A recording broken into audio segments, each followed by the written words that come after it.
What's up everyone, my name is Parv and I welcome you back to our League of Legends Top 5 Play Show. This episode features some amazing outplays, man mode engages, and a sick juke to wrap it all up. So without further ado, we start this off with Solinca on Maoki with our number 5 play. At the beginning we see him return back to mid lane where he's looking to pick a fight with the Ezreal. He heals back some health with his passive and then tosses out his sapling and decides to engage with Twisted Advance, guaranteeing the sapling's follow-up damage and bursting him to half health. After shifting away, Ezreal then runs towards his jungle looking for help as he spots Zyra, so Maoki queues for the slow and turns around using E to finish him off for the shutdown kill. With Kha'Zix about to connect on him, he W's to Zyra into an arcane smash on both for the double slow as he runs back towards his tower. He notices Zyra is staying far back, so he turns with a heal into a QE combo for massive burst damage, which results in a second kill. Zyra comes in after, but he Twisted Advances to dodge the root and queues her for the well-played AP Maoki 3-for-0 exchange.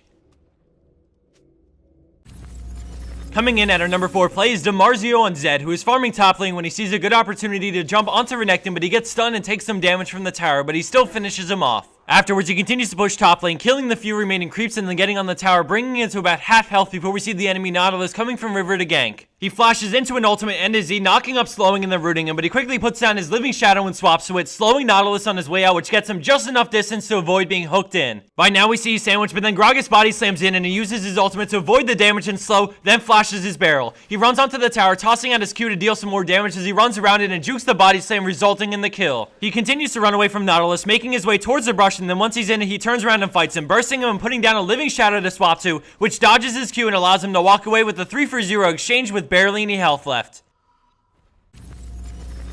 Man moding his way into our 3rd place spot is Domovarion on Renekton, who we see run into a 4v1, double dashing to get onto Ashe, but she gets double shielded and manages to walk away with her life, leaving Renekton in a really bad spot. He waddles his way from the persistent slows and regroups with Soraka as she heals him, skyrocketing his armor into the 200s and then healing him again with her ultimate, which helps him out even more. All of a sudden, he decides to turn around with a dash into a huge Q on 3, Ruthless Predator on Ashe for the kill, and then his second dash for the kill on Orianna. Most people will give up at this point as he dips down to 100 health, but he fights the 2v1 straight up until he drops down to 9 health, but Soraka flash heals him, allowing him to turn around and finish off Maoki again for the 3-for-0 exchange man mode style.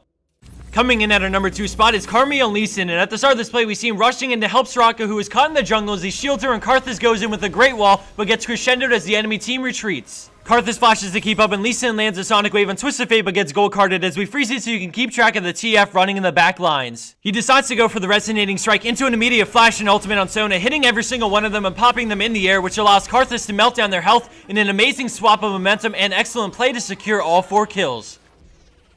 And for our number 1 pro play for this week, we have SaMaRoV and Elise in a 2200 elo game. At the start, we see her invading into the enemy jungle. She spots Ezreal doing red buff, so she opens with a fast EQW into spider form as he cleanses, arcade shifts, and flashes, but she drops down on him with repel for the kill. With Sona and Vi coming from mid lane, she runs towards TF and gets stunned and bursted down a little, but with Kayle nearby, she plays confidently and sticks around until Vi Qs into her ultimate as she gets crescendoed, but Kayle uses a great ultimate which keeps her alive through the burst. Right after, she jumps onto TF and forces a flash and exhaust, but without any support, she runs away back up to mid lane as Vi catches up with her Q again, and she continues to run, getting lower and lower. All of a sudden, she flashes for the killing blow, but Elise turns around, WE Sona, and repels, dropping down on her and flashing into a brush to break line of sight. Vi gets so close to catching up to her, but she makes it back to the safety of her team and gets healed up a little as her team rips apart Vi and then Nidalee hunts down and gets Sona way down the road. Thanks to amazing jukes, insane reaction times, and a mastered Elise, her team walks away with 4 kills in this wonderful play.